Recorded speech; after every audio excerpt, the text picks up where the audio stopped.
John, thank you so much for joining us. You are a specialist of Georgian music, and I thought it would be interesting to start by asking you what was your journey? How did you end up becoming a specialist of Georgian music, and why Georgian music, more specifically? Well, thanks for having me on your channel, Faria. It's a real privilege and an honor, and I know you have a wide audience around the world. So I'm happy to speak to this questions about Georgian music as best I can.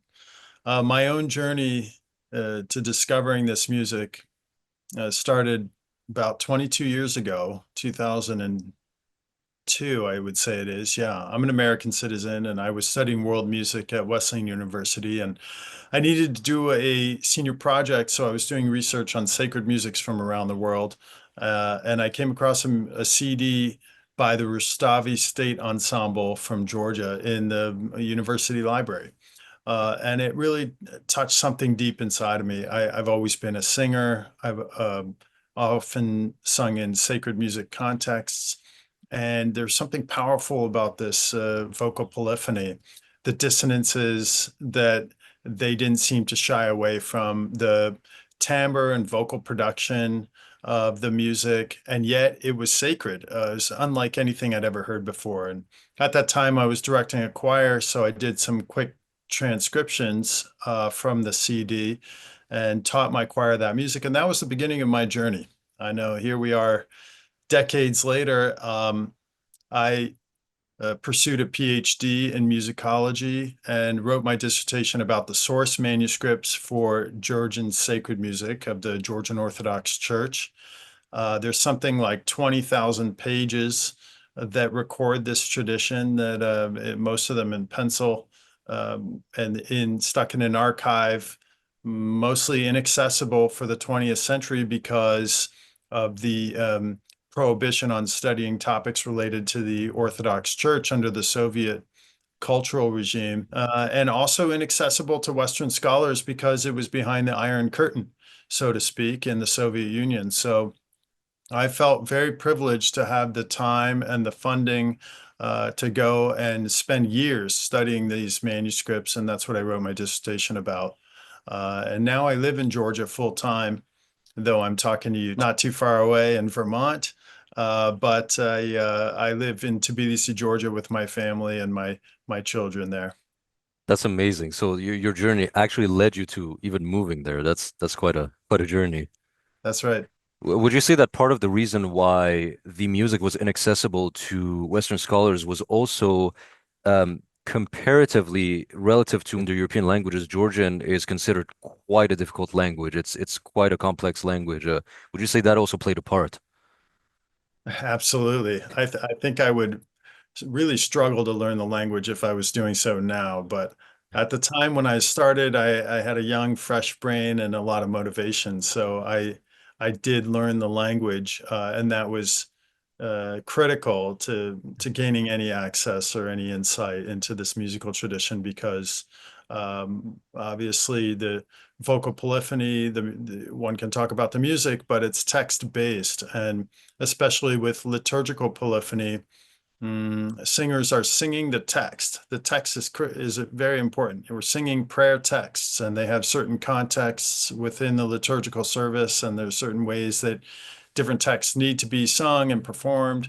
So also, I needed to understand what was written in the manuscript. So that's been a hurdle for a lot of other scholars, I think, especially biblical studies. A lot of friends of mine from university were interested in sources written in the Georgian language or the Armenian language, but it might have been the fifth or sixth language that they were going to tackle. And, it's hard enough to come through Hebrew and Greek and then Syriac and other ancient languages, say Latin, and then try and tackle these more obscure small languages at the periphery of the Christian world. So um, there's still so much scholarship left to be done on Georgian sources, but the language is one of the main hurdles. Over the years of your journey leading you towards Georgia, many videos can be found on YouTube of you filming, performing, so I'll in the pinned comment for the viewers, you will find I'll amass a list in the pinned comment of many of John's videos, the talks you've given and everything. So definitely consult these as supplementary material to this talk if you're more interested in the subject. Now, before we begin actually talking about the musicological features that make Georgian music sound the way it does, I'm curious to know what are the main social functions that the music fulfills at an anthropological level? Because, for example, I've mentioned that I'm from Quebec. Here in Quebec, most of our music was tied to dance events, communal dance events where the entire village would gather. Whereas when you look at Appalachia, for example, there's a very strong tradition of the ballads. So the social function of the transmission of stories and folk songs is quite present in American folk in a way where it's not in Quebec. We don't really have just folk music isn't what we use the transmission of folk stories for. So I'm curious, what are the main social functions that you can find Georgian music associated with within its own native context? That's a great question. It really is, because to understand liturgical polyphony, which is what I have specialized in, we need to talk about the folk polyphony, because this is an ancient musical tradition. As far as scholars can understand, it far predates the arrival of Christianity in the fourth century, and is the musical context for why Georgian polyphony, as inherited now in the church, is polyphonic, because people were polyphonic singers. The way that they understand music, they want to the way they hear music, the way they want to praise God in musical form is polyphonic. And so that already signifies that it's a communal activity. You can't sing polyphony by yourself. So it's always three-part harmony. And if there are more than three singers, they tend to have alternating groups back and forth, or they will double or triple the lowest voice part to give the tripart polyphonic structure more balance. Mhm. So you often have soloists singing the upper two voices, and they are semi-improvisatory.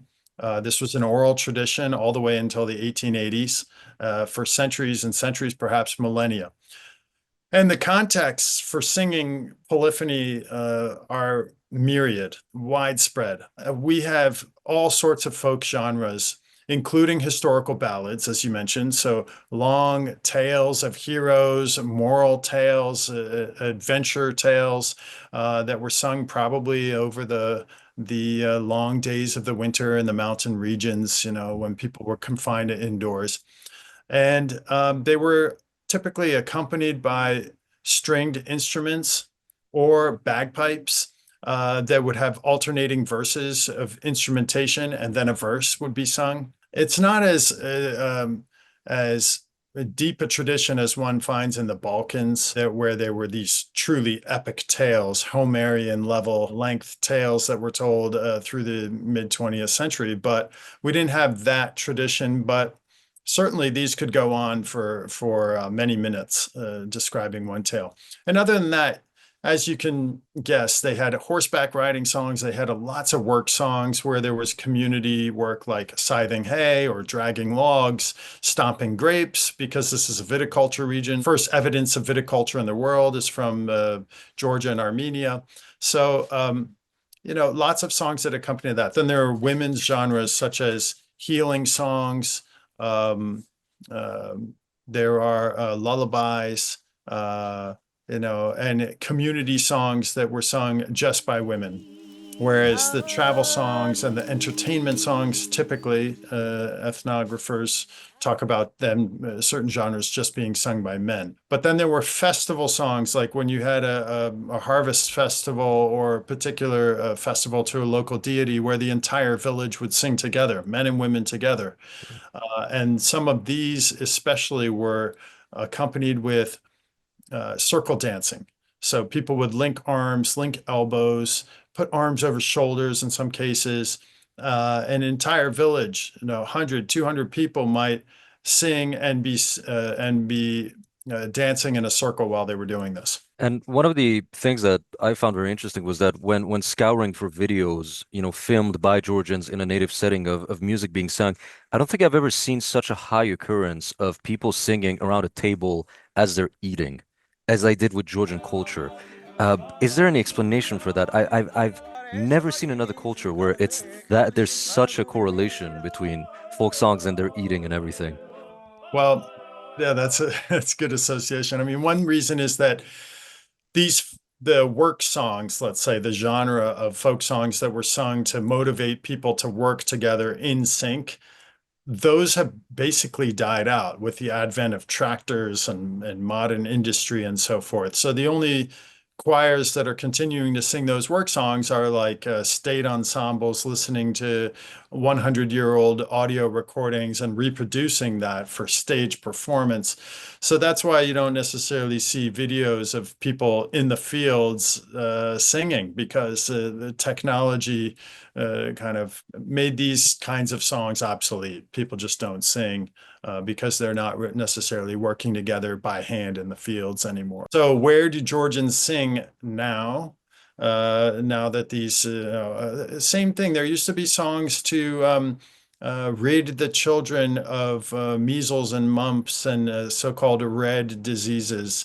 And with the advent of modern medicine in the post-World War II era, these songs just kind of faded out, and not necessarily many people sing them in the family context.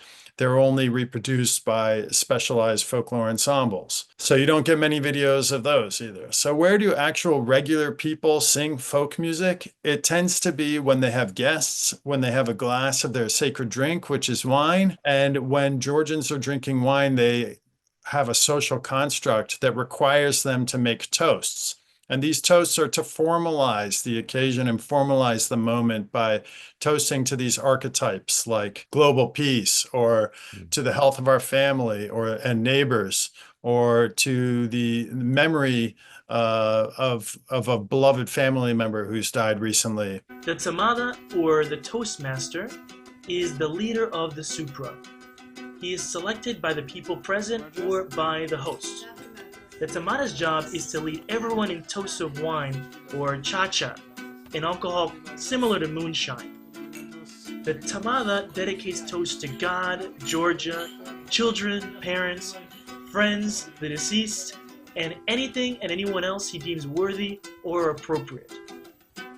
Supras are often filled with song and dance. And these kinds of toasts are taken very seriously. They're not ironic or sarcastic in any way. People stand and deliver absolutely beautiful soliloquies on a theme. And then everyone around the table also stands and continues the same theme. And that gives occasion for drinking wine together collectively and singing. That's precisely the context where the singing happens. It really happens when there's wine and when there's toasting. Every Georgian also likes to hear folk singing in that context. The internet or YouTube in the last 10 years is awash with those kinds of videos. But of course, historically speaking, that was not the only location where Georgians were singing. That's just how it manifests now in the 21st century. Right. A good parallel would be, for example, here in Quebec, we have a shared tradition of the woodworkers' work songs, which they also have in in the northern U.S. Nowadays, we still sing those songs. They're songs that woodworkers were singing, but now we're just singing that like nobody's a woodworker anymore here. Like, but it's just this, the context is gone, but the lyrical content of the song remains and has now just entered the broader sort of folkloric zeitgeist, if you will, but removed from its original context in which it occurred. I'd just like to go back to something that I found very interesting, which is that you talked about how scholars agree that the emergence of harmony and polyphony predates the arrival of Christianity, if I heard correctly. This Yeah. is an important point to make because for a long time, Western musicology was dead set on the idea that only Western Europe could ever have come up with harmony. And it took a lot of convincing. We had to find more and more oceanic tribes, for example, to end up admitting, okay, other people also came up with vertical superstructures. So a lot of people often will assume that, well, it must have started with, let's say, organum, in France, and then it made its way to Georgia. But it very much seems to be a native occurrence, basically, that is separate from earlier organum and then the Western tonal harmony that we find in Western Europe. Yeah, that's right. I mean, this is obviously a very Eurocentric lineage of the progression of music, from Gregorian chant through Parisian organum to the St. Matthew's Passion of Bach or something like this. Sort of the way that music history was taught is a very convenient Eurocentric method. Scholars don't, obviously nowadays it's more well known to Western scholars that there's indigenous polyphony all over the world. There are tribes in Afghanistan, in Taiwan, sub-Saharan Africa. There's many different cultural groups that sing polyphony. Famously, the Baka singers in the Congo jungles, for example, have incredible polyphony. In Eastern Africa and Tanzania, there's scholars that have recorded unbelievable three-part, four-part polyphony.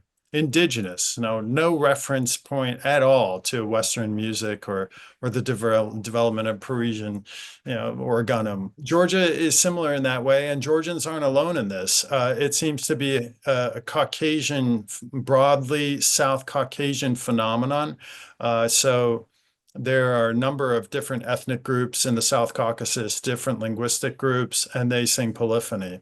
But it seems to be very localized to these mountain tribes. If you go further south, of course, we come across great monophonic traditions in former regions of Persia, Armenia, Eastern Anatolia, broadly speaking. There were many different ethnic groups that lived there in what's now Turkey. But within South Caucasus, you have the Kartvelians, which are Georgians now, the Laz people, Megrelians, Svans. They all sing polyphony.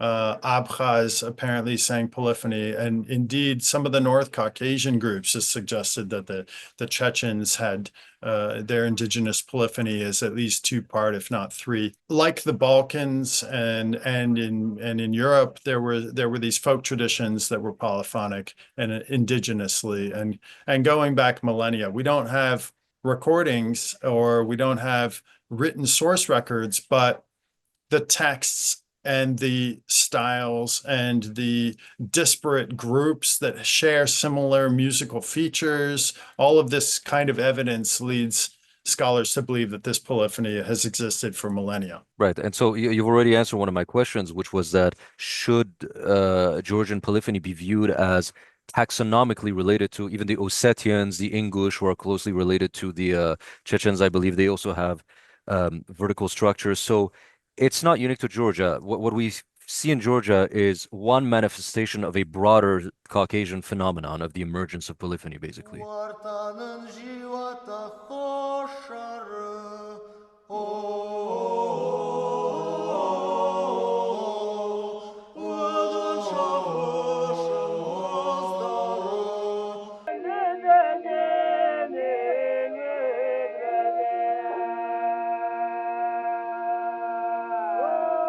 Yes, absolutely. I think that's well established.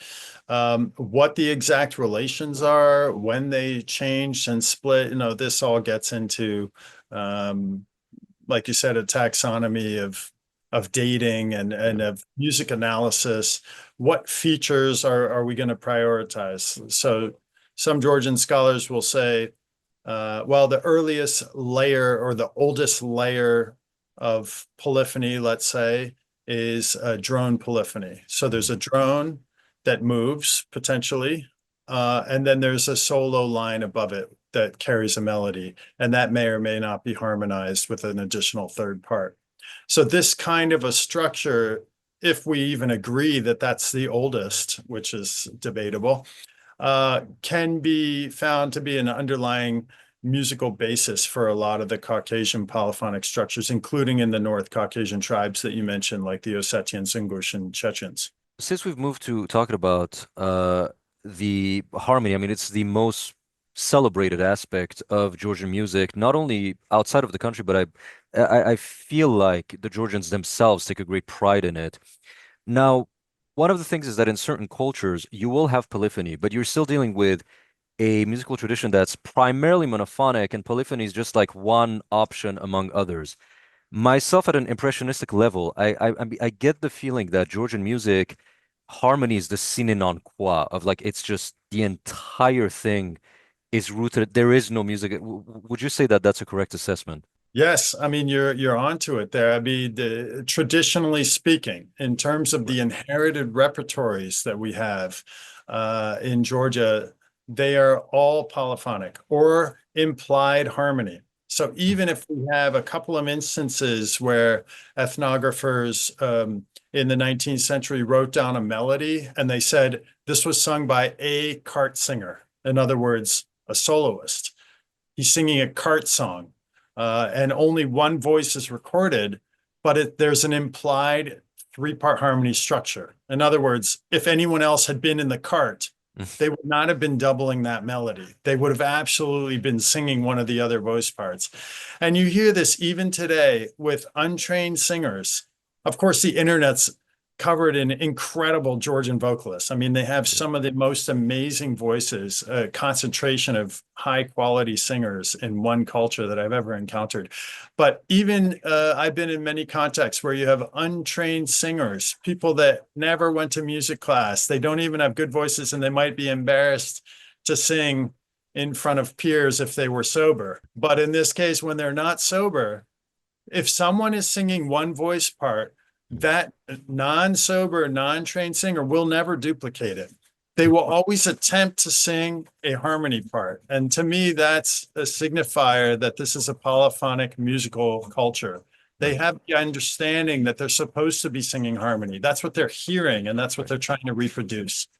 The inherited cultural reflex at a collective level is so rooted in polyphony that that's how one of the examples that I gave, for example, is that I'm of Iranian origin. In the Middle East, we have a easier tendency to go into microtones, for example, right? So like a half flat and everything, that's like a superpower to like a Western sort of classical operatic singer. But my aunt who's not that good of a singer she has at least the instinct, for microtonality, because so different cultures will have an inherited reflex due to what the musical culture prioritized over the years, basically. So that's what you're describing with Absolutely the right. Georgians. Another thing that I think is very interesting that you mentioned was that the reason why the polyphony, the liturgical, when Christian music came, the liturgical tradition ended up becoming polyphonic was because that already was the secular folk tradition, basically. And this is a very important point that I've really hammered home many times in my videos. I say that liturgical music is secular music at the musicological level. So very often the text and the thematic will, sort of categorize it as something liturgical. But when you look at most cultures, we'll take Byzantine chant, for example, in relation to the body of folk monophonic traditions of Greece. There's some affect, like in Byzantine chant, they have this affectation of going for the bass voice, whereas usually the same cantors, so I hang out with them, and then at night when they're in taverns, they'll sing with a nasally sort of head voice. So there's a few affectations, but otherwise, largely it's the same reflexes, it's the same music theory, it's the same broadly monophonic, ornamental, heterophonic kind of tradition. So it's important to note that there will always be certain stylistic affectations in everything that differentiate liturgical music from the folk music, but usually within cultures, they tend to be expressions of one and the same musical tradition for the most part. Would you say that that also applies to Georgia at a fundamental level? That's a complicated question, but a very good one. I think you're right, broadly speaking, because it was the same singers that were performing, like you said, in church in the morning, at the trapeza after the service, and then in the families in the evening, or in the fields the next day. Yeah. The same singers. So you don't have a super specialization of liturgical singers versus folk singers, except in unique contexts, perhaps like Orthodox Christian monasteries, let's say, where they were singing mostly liturgical music. But even there, they knew folk songs. They grew up in families where folk singing happened. The monastics also worked in fields where they had to coordinate their movements. And the best way to do that, as we all know, is to be making some vocal utterance together. Mhm. If you have 15 guys trying to drag a log, you need some sort of a rhythm. And so I would say that musically speaking, a lot of the same sorts of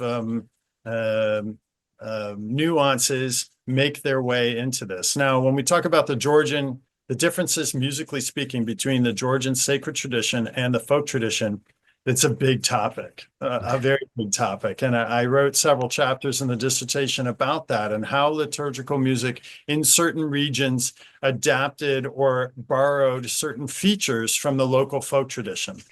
But meanwhile, when did this happen? We don't know. That's a big question. We do know that the liturgical tradition was more stable than folk songs. Folk songs come and go. Yeah. The texts come and go. Every generation creates new folk songs. You have a gifted singer in town. He might write or sing 100 new folk songs that may or may not be sung by the next generation of singers. So folk songs kind of have a potentially shorter lifespan, whereas the liturgical chant, once it was established in bygone centuries, it became its own. It had its own longevity, its own perpetuation, its own lifespan, which is much more stable, because these melodies were often said to be God-given. You know, we call Gregorian chant Gregorian because all of these melodies were supposed to have been given to Pope Gregory by God himself. Depicted in the little capital letters and illuminated manuscripts, there's sort of a, the Holy Spirit is coming into the ear of Saint Gregory, where his pen is hovered over the page, writing down these divine melodies. So Georgians have a similar idea. These melodies, they're called canonical melodies, God-given, and singers were not allowed to change them. They were not allowed. How dare we question the God-given melodies? It's not our right to do so. The only thing we should do as singers, so the psychology and internal culture of Georgian chanters is to perform them to the best of our ability. And by performing, they give themselves some leeway to ornament them, especially when it was still an oral tradition. You're relying on your memory, and you have to manifest those melodies. But I argue in some part of the dissertation that the act of ornamenting structural melodies actually helped to preserve the melody of the original melody.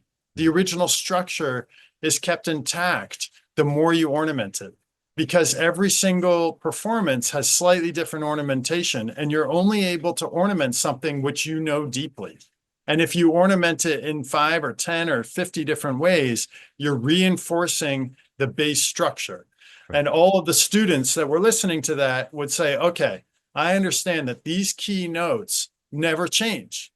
Whereas all these other ornamental notes around it, those are the things that are changing. And so when they in turn had their own chance to sing ornamented melodies or to teach them to a new generation, the core melody remained intact for centuries. And we, as musicologists, this is kind of established fact now in Georgian chant musicological circles, because we have 3 or 4 different chant schools, which we've inherited. Musicologists 130, 140 years ago went around to purveyors of chant from different schools. Think in European context, think Rome versus Milan versus Paris. These different musical manifestations of the same texts were happening in those urban centers, just like in the similar can be said in Georgia. So we have these different schools, the Gelati Monastery School, Shemok Medi Monastery School, also in West Georgia. And then in East Georgia, we call it Sveti Tchoveli Monastery School. And these 3 schools have the same canonical melodies that were unchanged. And that what changes then is the manifestation of those melodies in ornamentation degree and in the 3-part harmonization structure. Speaking of this, actually, to continue on that subject, one of my questions is, we keep talking about like the harmony and the polyphony of Georgia. To draw a parallel with another culture that was highly polyphonic at a time, Western Europe, by the end of the Middle Ages to, let's say, the Baroque era, at least in the formal circles, was a highly, mainly polyphonic tradition. But you also had an entire tradition of completely instrumental polyphony, right? So instruments harmonizing together. Is Georgian music and its polyphony is it primarily a vocal affair? That's a great question. Yeah, it's almost all vocal. And when we have instruments, of course, but they tend to be accompanying vocal polyphony. So I mentioned at the beginning that some of these historical ballads made use of the instruments because the singers have to recall long texts. And so they use the instruments as textual intermediary verses, probably for recall, Right. to review mnemonically what they need to, what's coming next. And in other cases, stringed lutes, for example, are background accompaniment to vocal polyphony. We don't see the instruments themselves. There's a whole groups of instruments. So we have a 3-string lute called panduri with frets, and that's played like a rhythm guitar.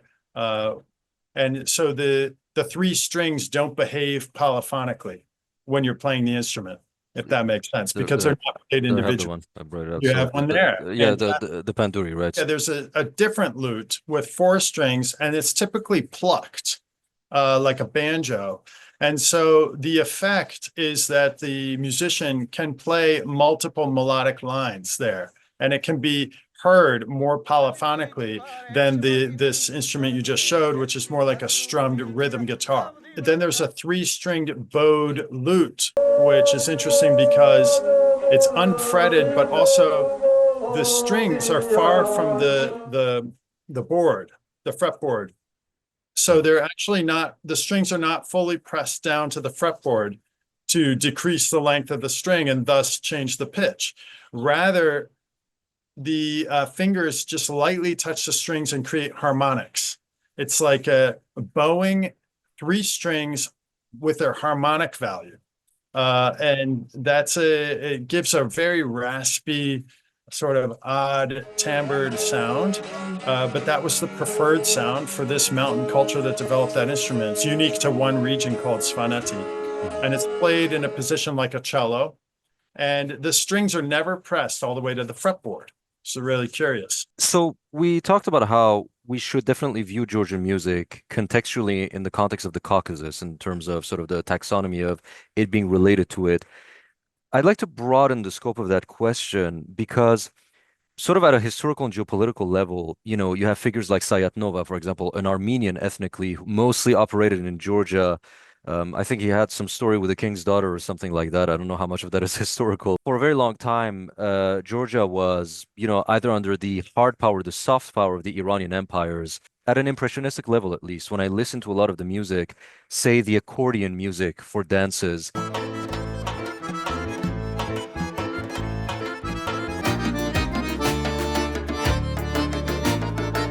it's difficult for me not to draw parallels with Azerbaijani accordion traditions or the heavy use of melismata in the vocals. As somebody who sings in those Makamic traditions and everything, very similar vocal production. There's this love for the triple meter, the 6/8, that specific tan tra ta ta ran tra ta ta kind of rhythm, which I have mapped out sort of Iran, Eastern Anatolia, Azerbaijan, South Caucasus. It's a very popular main rhythm in those regions.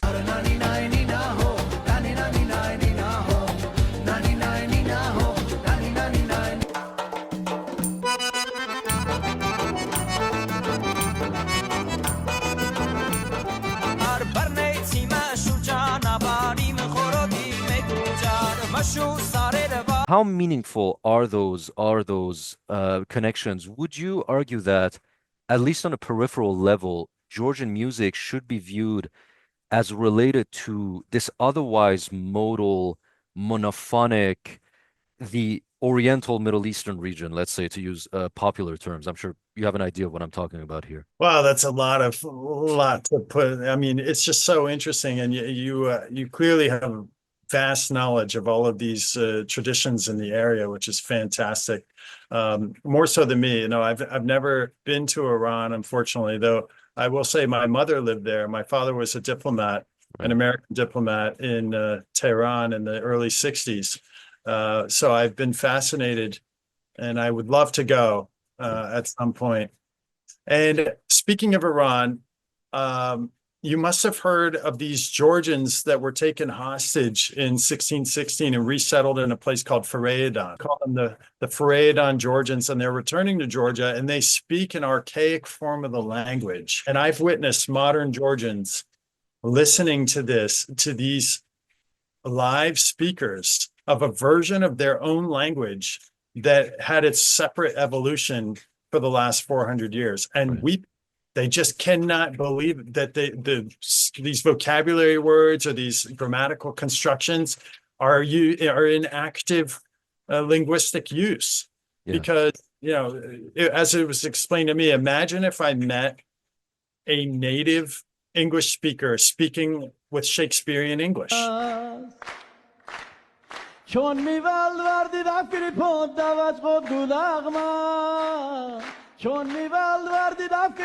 دعوت خود گلاغما ویر بینود من دور چیگا تاو که دا پیراغما.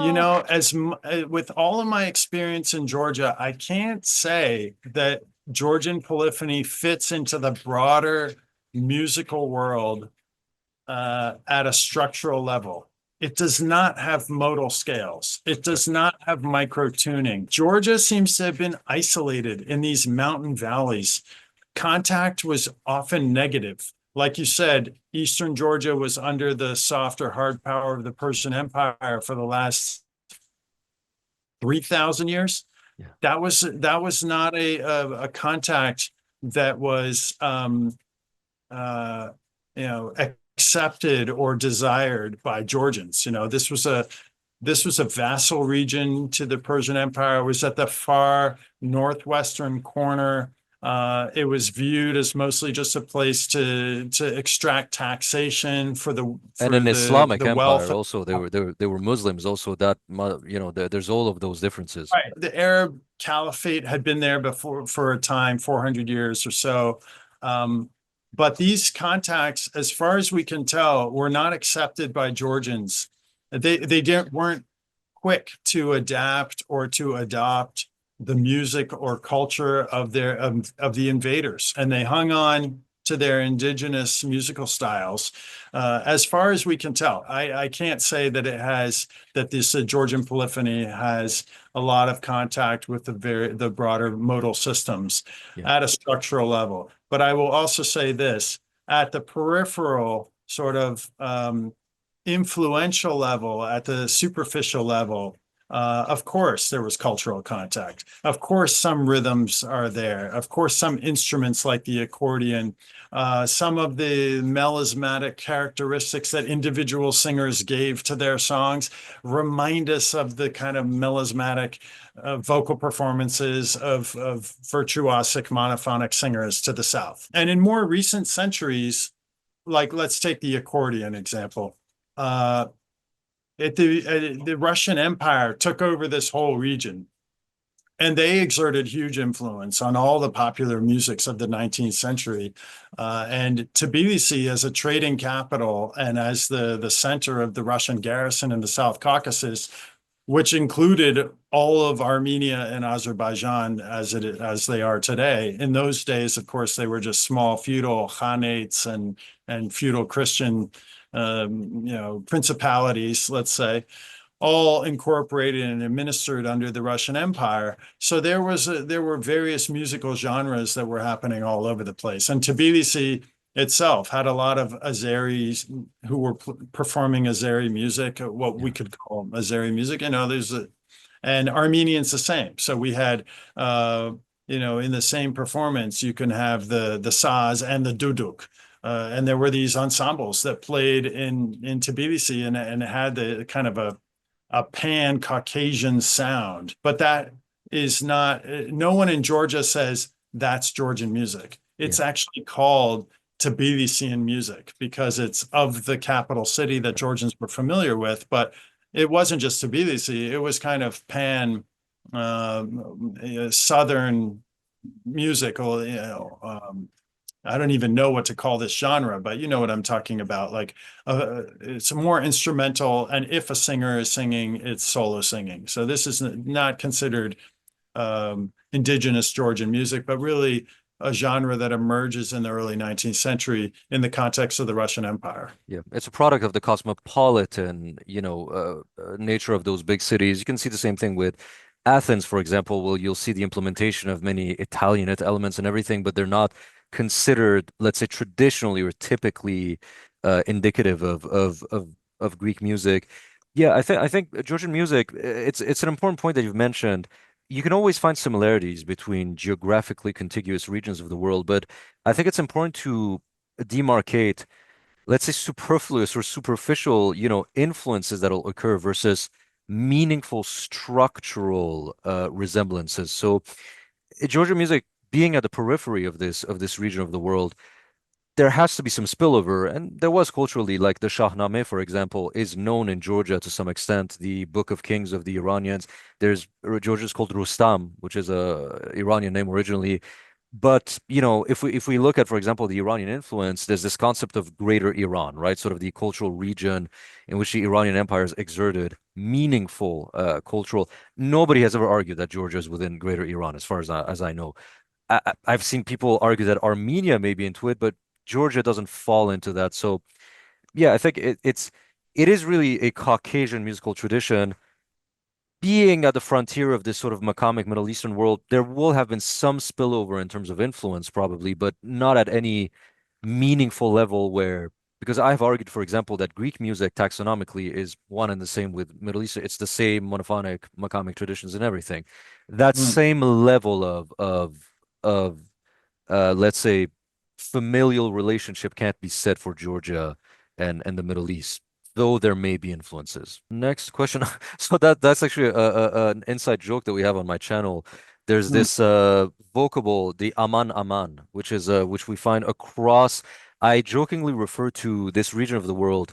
Ross Daly, a Irish musician who operates in Crete, he refers to it as the Eastern modal traditions. So these broadly Makamic modal traditions, let's say, starting from North India going to the Balkans, there's this weird perfect correlation with all of these cultures using the vocable aman aman. So I jokingly refer, and now my audience also jokingly refers to it as the aman aman region. So when I want to say, those highly horizontally ornamental Makamic traditions, it's in the aman aman region. Is aman aman found in Georgia, out of curiosity? No, that's not a common vocable. Well, then that proves our point that it is peripherally related to that region, but not structurally part of it at a meaningful level. Meanwhile, vocal polyphony in Georgia has a lot of vocables, but Yeah. that is absolutely part of the tradition. Yes. So, and the each region has a different vocable that they tend to enjoy, and this is a chance. Um, so if you're singing a folk song, you deliver the text in a more conservative manner, and then there will be a verse of vocables, which is where you show off your improvisatory talent. This is typically how it goes. Or the vocables is kind of a common refrain that the whole group will sing, and then say a trio of better singers will sing the texted verse. In Eastern Georgian, the vocables are haralali haralalo.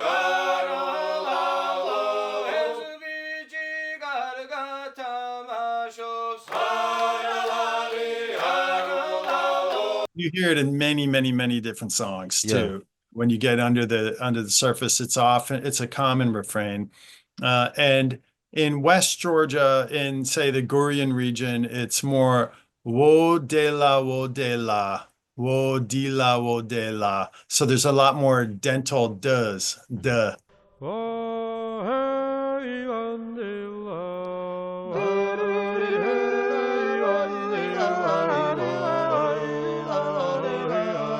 De la de li wo de li lo di lo wa. That Yeah. kind of, and they also have a yodeling in that Gurian region on the Black Sea coast, which goes Urualo, urualo, uaro, uao, urualo.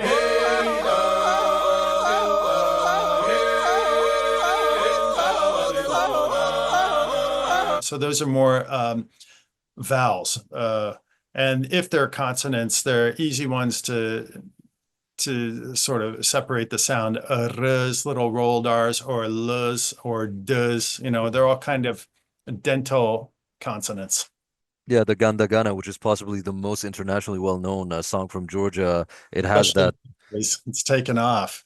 Oh yeah, it's amazing. Since I remember 2019 was when it really took off, and it uses those vocables. So it's a big yeah. I've talked about how different traditions will have different reliance on vocables. One of my last video essays that I haven't uploaded yet is on French Canadian music. So French Canadian music will have entire how would you say refrain?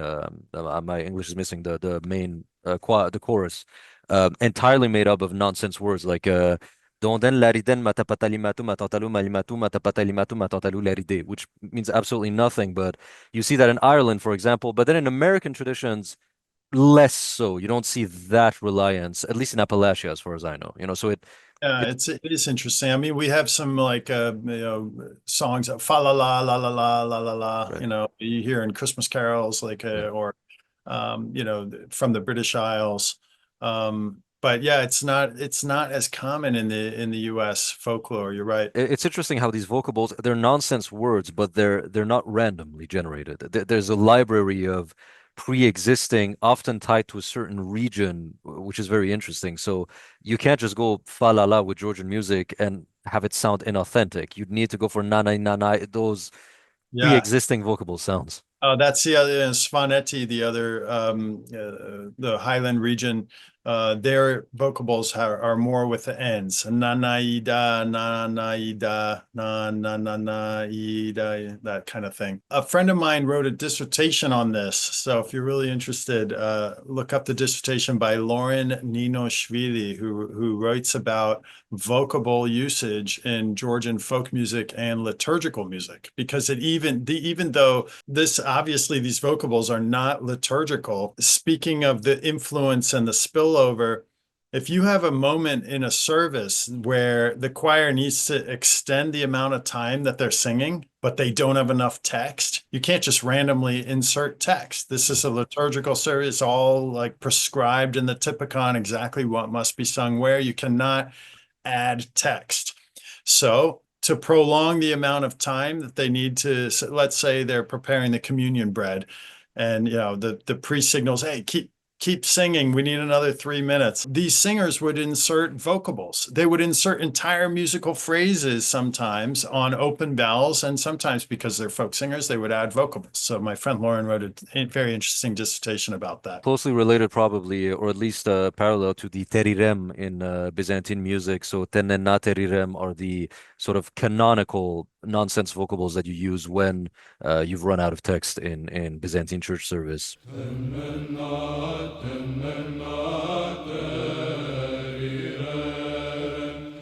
That's right. Very similar. I think it would be interesting to actually go into knowing that, of course, there's many regional musical idioms in Georgia, and I'm sure they have different harmonic tendencies, but I assume there must be some basic universal features to how Georgian harmony works at a fundamental level.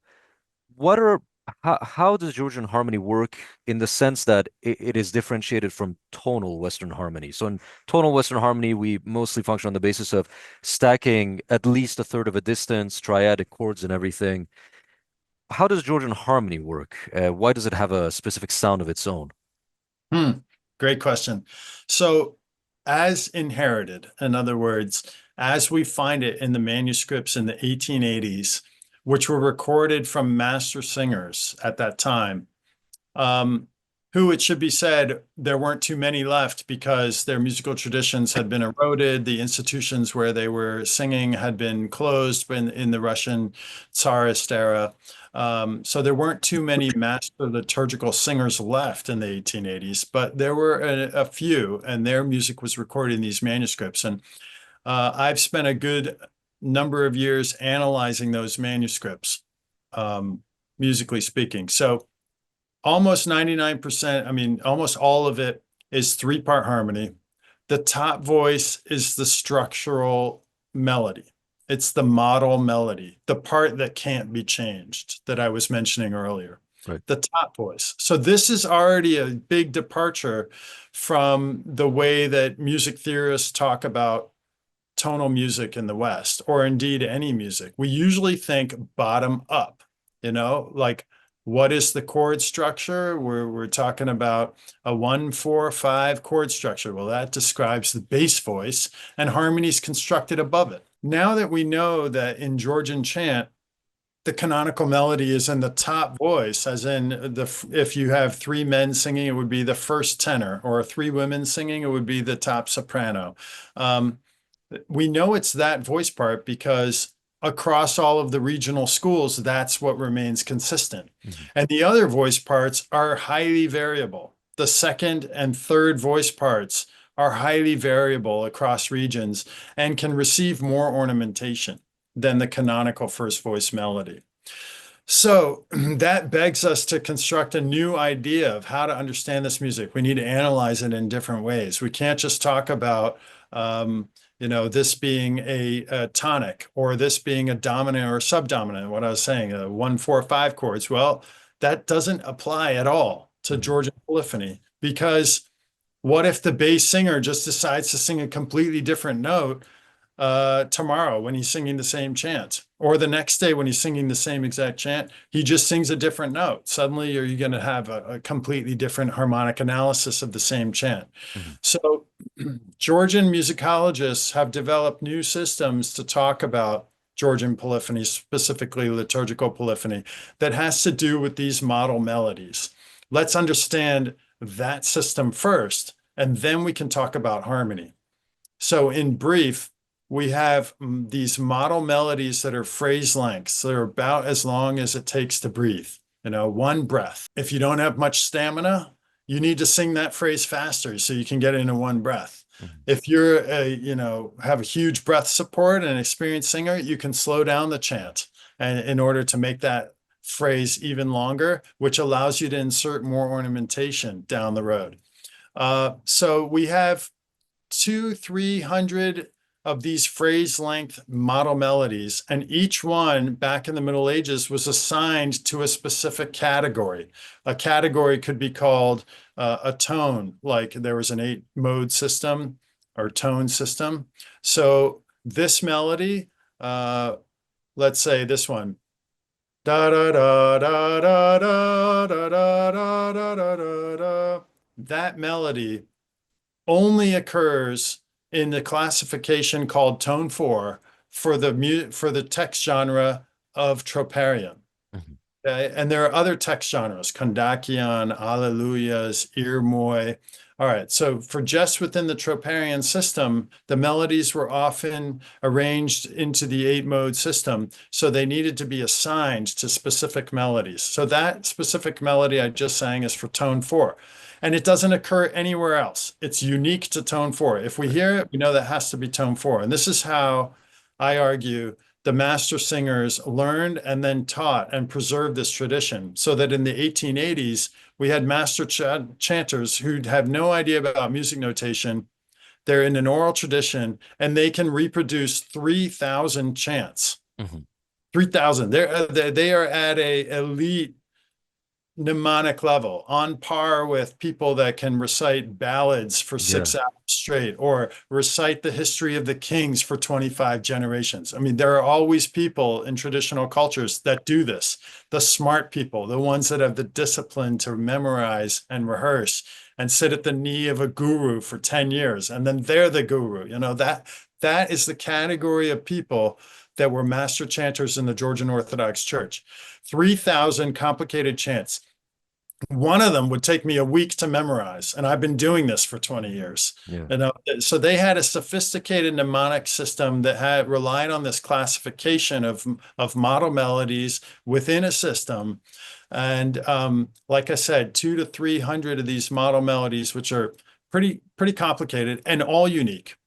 Once you have that, if I got a new text events. Let's say there's a feast day to St. Barbara. It only happens once a year. I don't have the text memorized, but thankfully I have a book, a Typicon, which has the text of the Troparion to St. Barbara written there. So as a master chanter, I would have to look at that text and say, how are we going to sing this? The rubric in the Typicon says, sing this to tone 4. I said, I already know all the tone 4 melodies. So now I can just divide that text into phrase lengths. So wherever there's a comma, that's going to be the cadence for one of my model melodies. And then you put more and more model melodies. If it's a long text, you might use 6 or 7 model melodies. Maybe if you're not a very good choir, you would use a simple structure like A, B, with a final C. So that means you only need to use 3 model melodies. You just go back and forth between A and B. But more complicated arrangements are inherited in the manuscripts where we see up to 10 phrase length model melodies used for one text, like a longer text. This required a whole nother level of sophistication from the master chanters. Once they had all the model melodies arranged on and the text set to those order of model melodies, then they needed other skill sets. They needed a choir that knew how to harmonize in 3-part harmony those model melodies.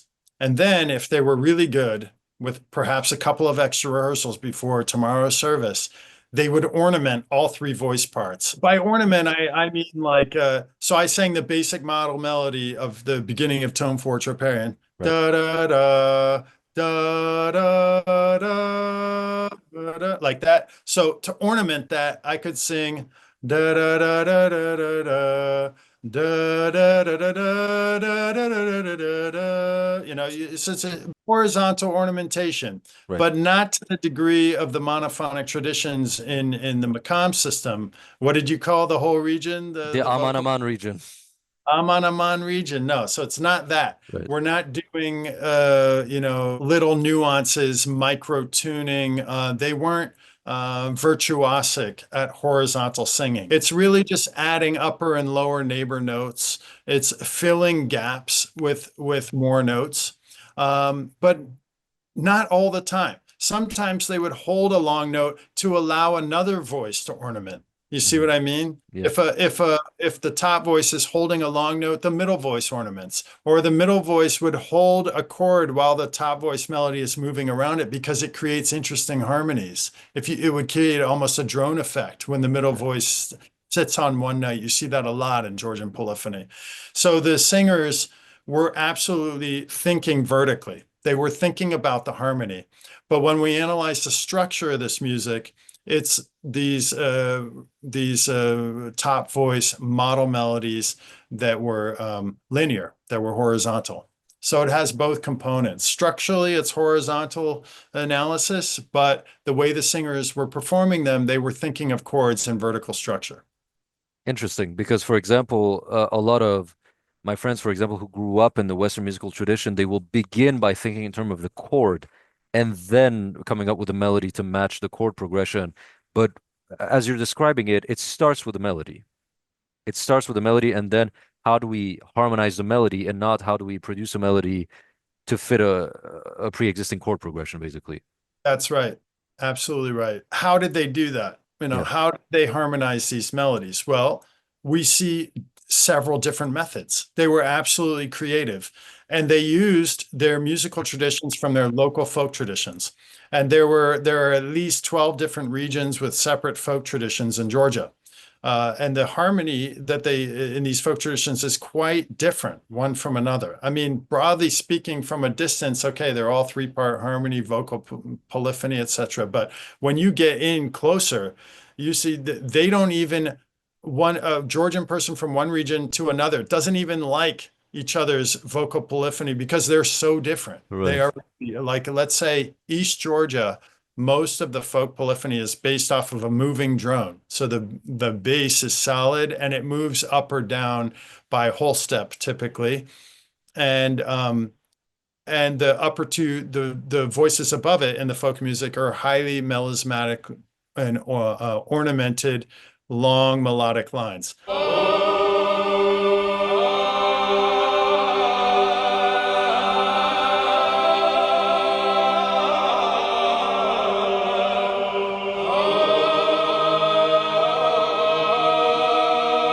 Contrast that with in West Georgia on the Black Sea coast, the bass almost has a more active voice, the most active voice, moving around like a stand-up bassist in a jazz quartet. I mean, the bass part is all over the place. And in the West Georgia, the middle voice is more static. It almost serves a drone role in the middle of the polyphony. It hardly moves around. Its entire range might be a tetrachord for the entire piece because the middle voice is often delivering the text. And it's letting the outer voices ornament around it to create the polyphonic interest. So this is just a description of two regions which are very dissimilar. And that gives a sense of how these local folk singers, with that folk experience in mind, how they would approach the liturgical challenge, the liturgical musical challenge of harmonizing these canonical melodies. So in East Georgia, as one might expect, the harmonizations are quite simple. The basses just aren't very experienced at moving around a lot. So they kind of double the melody an octave down, but on cadences, they rise and harmonize with a fifth. Almost all medial and final cadences in Georgian polyphony are on a fifth, which is the most stable chord. The octave is also a stable chord in liturgical polyphony, much more so than in folk music, where the octave is not stable and infrequently heard in folk music for the most part. Well, you go that to West Georgia, the basses are expecting to sing improvisatory, wide-ranging lines like this. Hey, hey, hey, hey, hey, hey, hey, oh, da. That's like a typical bass line in That's West the Georgia. bass that That's is a so movable, right? Oh yeah, Interesting. and I didn't even do much improvisation. And forgive my voice, I'm not a professional singer. I'm always been an amateur, and I love singing. When these bass singers in Guria, when they approach harmonizing the canonical melody, they're not content to sing some sort of drone. They want to improvise. They want to make it interesting, and so they don't do as many parallelisms, and they have a lot more harmonic interest, harmonic counterpoint, let's say, in the West Georgian manifestations of each of these model melodies. Right. Because, for example, I think something that sort of exemplifies how diverse the forms of harmonization are is that myself at an impressionistic level, I listen to some forms of polyphony. Sometimes I go, that sounds quite, Western and familiar. And then I hear another one and I go, that sounds Balkanic. And then I'm like, is that organum? Is that, like a fourth, fifth parallelism and everything? So it feels like there's that whole like spectrum of options basically that seems to be found there. So yeah, I think one, you can correct me if I'm wrong, my ear is not very good for harmony, but I feel like I heard a lot of, let's say if you start with A, you'd have like A, G, D, like two of the intervals are like only a whole tone separated from one another. That seems to be, I heard, so that's what we talk about, for example, when we talk about the dissonances, right, in Georgian music. Yeah, no, that's a famous chord in Georgia. Right. The so often heard that it's, you know, there's even a choir in Seattle called the 145 choir, I think, because of that chord. I mean, it's Right. just common. So the point here, I think the deeper point here is that Georgians prefer a dissonance. They prefer that whole tone dissonance over a bass rather than a triad, rather than something that sounds acoustically easier for the ear. You know, a triad with a major or minor third splitting a fifth is more common in Europe, and it is just is somehow in the ear of Europeans. But Georgians prefer a whole tone dissonance.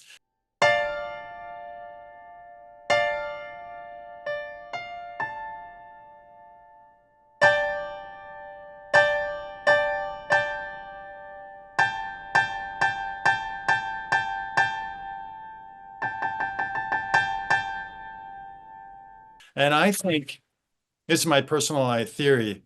Um, Around the world, you have traditions where people or musical cultures prefer something that's raspier or grittier Hmm. uh, rather than something cleaner. I'm thinking of like tambourines adding some sort of shaker or something to a drum beat. They don't just want a clean drum sound. They want like a rattle or a shaker, or people adding scrap metal to drums in West Africa to give it a little bit more of a raspier sound. And this is that kind of element where when you have singers singing with very bright timbre, generating an overtone series, singing in very close harmony, because we're going to get into the tuning system I bet you're going to ask me about next. Yeah. This isn't even a whole tone. They're singing closer than a whole tone, something like 150 cents apart.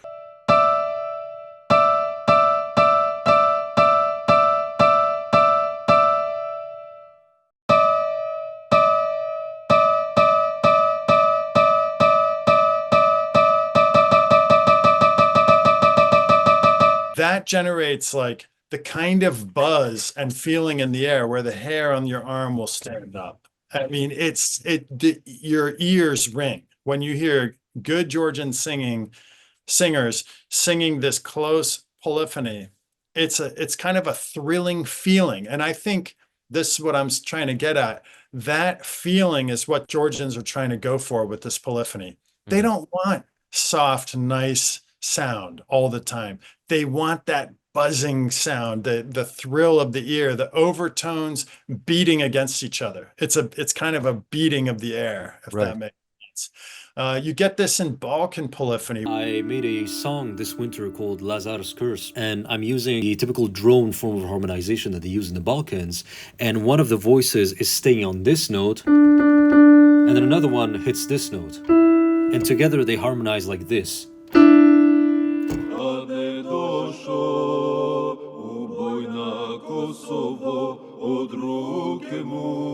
You can be a Western trained classical musician and you go to the Balkans, you go to a Serb and you're like, oh my god, no, this is dissonance. This is not, you can't do that, it's dissonant. And a Serb is just gonna look at you and be like, bully me kurats.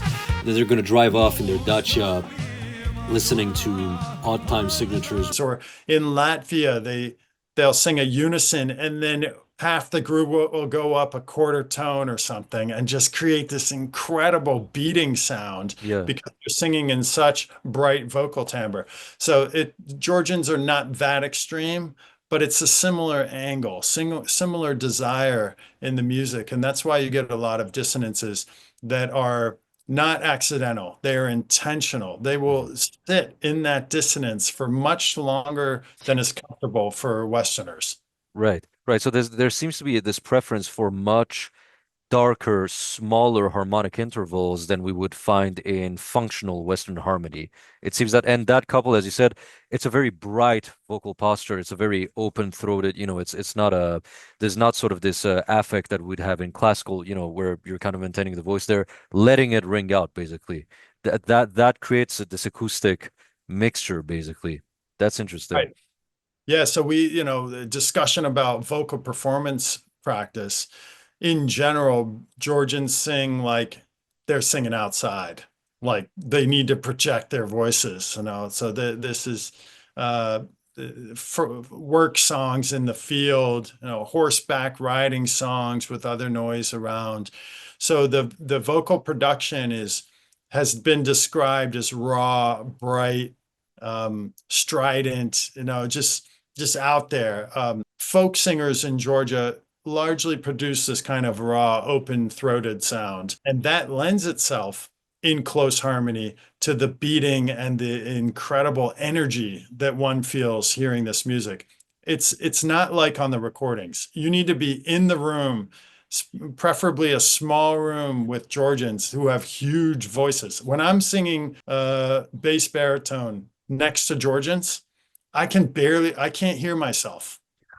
Each one of them is like 3 or 4 of me, and it seems to come naturally. There are just a dime a dozen incredible basses over there. Been in village contexts where I'm not with a professional choir. It's just a group of neighbors that get together. They each drink a liter of wine and they start singing, and it's deafening. They're in lockstep. They have all the same vocal production. They're big guys, and it's just loud and it's incredible. It's overwhelming sound. I've had some of the most incredible music experiences of my life in those kinds of village contexts. Yeah, this is a very good point that you said. It's not like in the recordings because very often people ask me why would people, I heard zurnas or something close to zurna being used for these opening instrumental segments of those wrestling, the traditional Georgian wrestling competition. They have the bagpipes, of course, and people often ask me why would anybody enjoy the sound of these? And it's like, sure, on a recording in your ears, it's just like a raspy sound, but if you're next to a bagpipe in a mountain setting, right, and it's then you understand. It's not just the Oh, the timbre, it's the physical acoustic experience that it produces. it's the energy and it's like you know what I relate it to sometimes? It's like a rave. What do people enjoy about a rave? Is there any quality music happening there? Debatable. Right. It's a full vibration experience. That's Yeah. what people go for. The absolute pumping bass, which is vibrating through your body, all the water molecules that make up our bodies, is just receiving intense vibration, and we love it. We're human beings. We're musical beings. We're musical vessels. We've always been. I think we've evolved with music, with language. Everyone that does music knows this deep down. Every musical culture in the world produces music of some kind. And at that level of vibration, we're all vibrating. We feel vibration, and there are certain instruments that do that more directly than others, like the zurna or the chiboni bagpipe in Georgia. I mean, they just one performer can get a whole crowd riled up. Whatever it is they need to do. Is it dance at a wedding? March to war? What are we doing? The rave analogy is great because you see that, for example, in Thracian music of the north of Greece, they'll have the gaida bagpipe, which has a drone. Let's say it's in the key of A, the arrangement. So you have the drone on A, then they have the Thracian lira where the drone is on G. So you have at the same time a continuous drone, perfect fifth, perfect fourth. Then you have a Western chord progression on it, and then you have the melody, and it's like you think what but it's just when you're there, it's just a wall of sound. It's just the energy that's hitting. It doesn't matter that it doesn't even really make sense because it's mixing every individual music theory is sort of disagreeing with one another, but it doesn't matter. It's the it's the rave feeling. It's the energy basically. Yeah, I mean, that's quality fusion sometimes, is understanding that these ancient polyphonic layers had something. They understood what it is about music that generates community in human beings. We see it in every indigenous culture in the world that music plays a critical function in their ritual services, creating community, understanding who's insider, who's outsider. This is our in group. These neighbor tribes are our friends and relatives. The others are not. They don't do our music. Only we do our music. No, Yeah. this is reinforced by people performing, dancing, being in proximity to this kind of vibrational music. So I think if modern fusion artists can tap into that and throw over a popular chord progression or a popular singer, Yeah. they hit the jackpot because that's what really energizes a crowd. Yeah, totally. I don't want to keep you too long, so we'll go over. We have only two questions left. So now that Okay. we've established that Georgia has its own native harmonic tradition, what I find interesting then is seeing how it can coexist then with, because we have Russia, we have the Soviets. The Soviets especially will, everywhere from Azerbaijan to Kazakhstan, and Azerbaijan has some of the best Western classical musicians, in the world.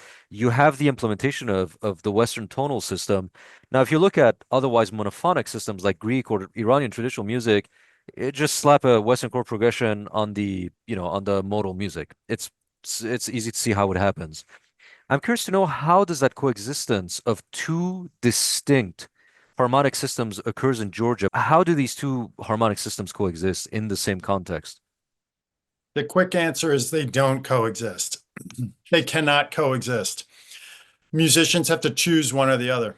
So, and this is because traditional Georgian music had its own tuning system. So that fretted panduri instrument there that you have, that's a 20th century adaptation of the folk instrument.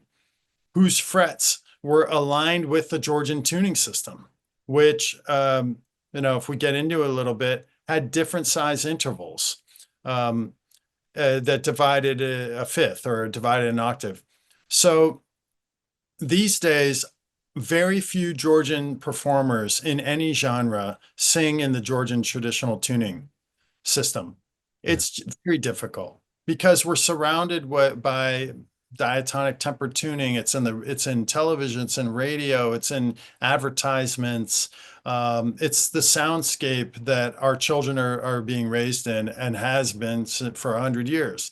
So that's what's in people's ears.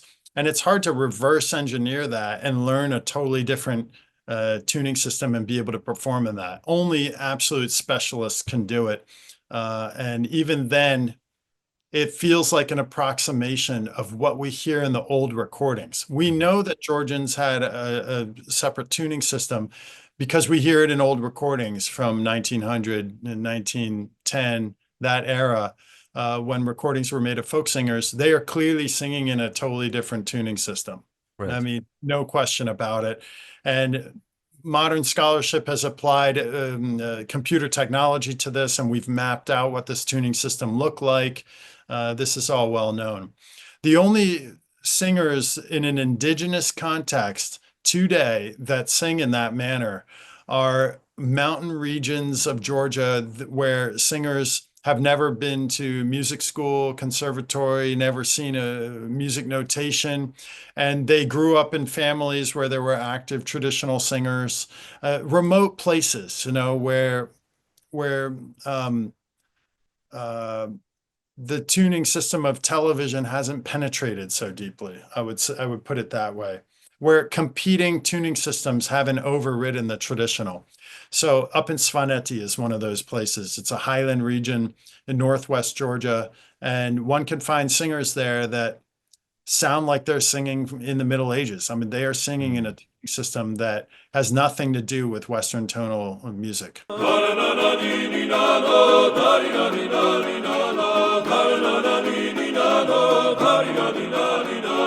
So that's an East Georgian folk song. And so the implied harmony is moving drone.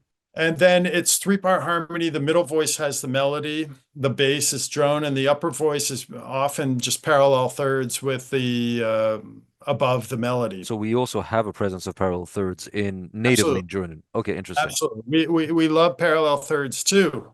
Especially in East Georgia, where the melodies are more linear, more horizontal. They lend themselves to parallel third harmonization in the folk singing. It's just that it's not entirely parallel thirds. On key moments in key chords, they will choose to do whole tone dissonances instead of parallel thirds.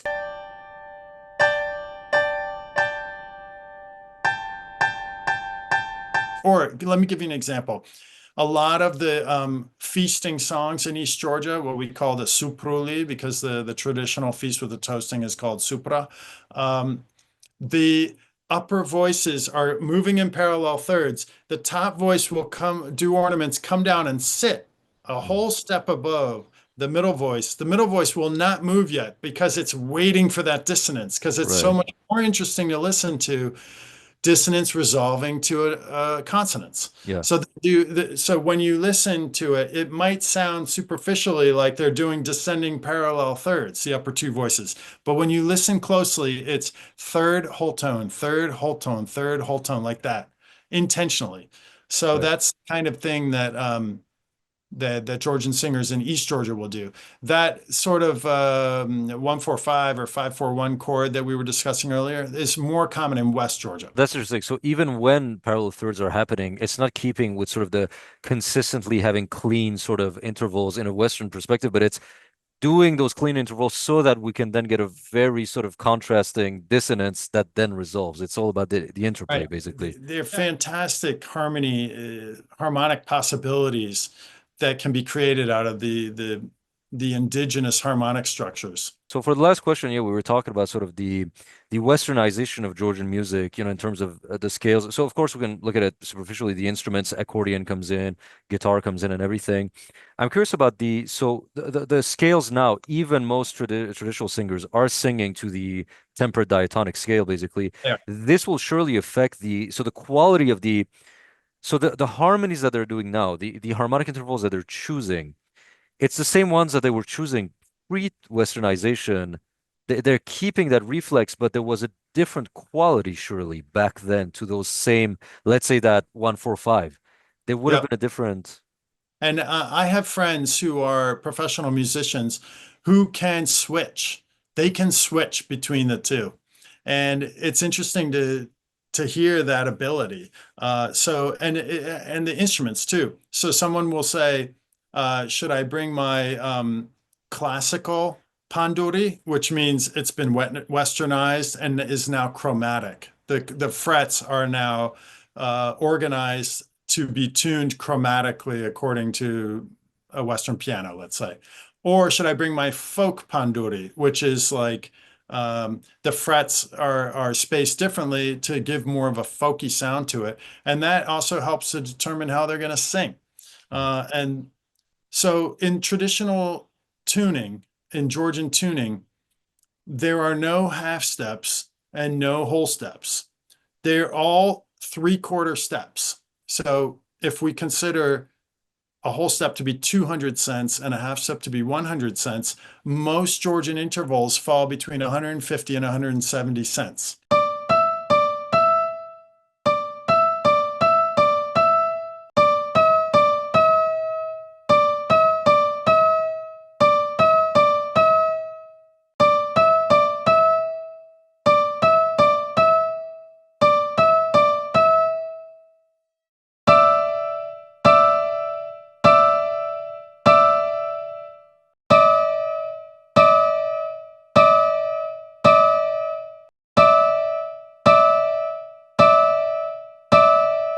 That's the type of thing that good singers are doing in Georgia. They're looking at the newly published transcriptions and they're saying, how can I modify this to make it sound more original to the old tuning system?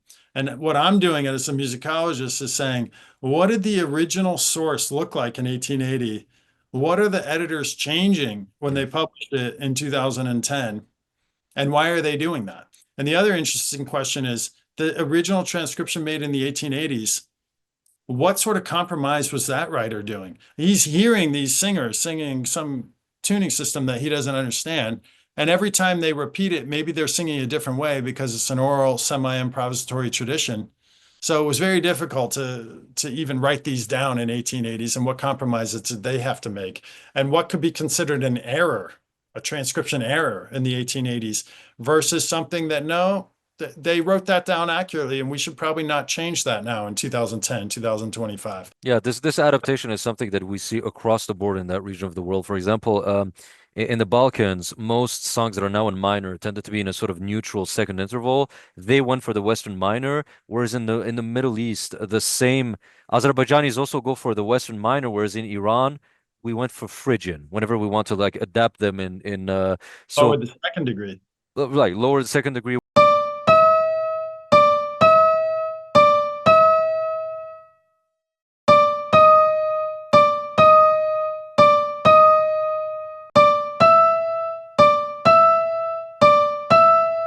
And so you see that across the board, basically that adaptation into Western temperament. But what I think is very interesting in the case of Georgia is when you stack notes together vertically, temperament really matters, right? Because, for example, I've always been open about this. I've told some people in medieval reconstructions, I've said, listen, if your medieval European song is monophonic, just go for equal temperament. If you're going monophonically and horizontally, the difference is minute between a Pythagorean temperament and unless you're a super genius with super hearing, nobody's going to notice the difference.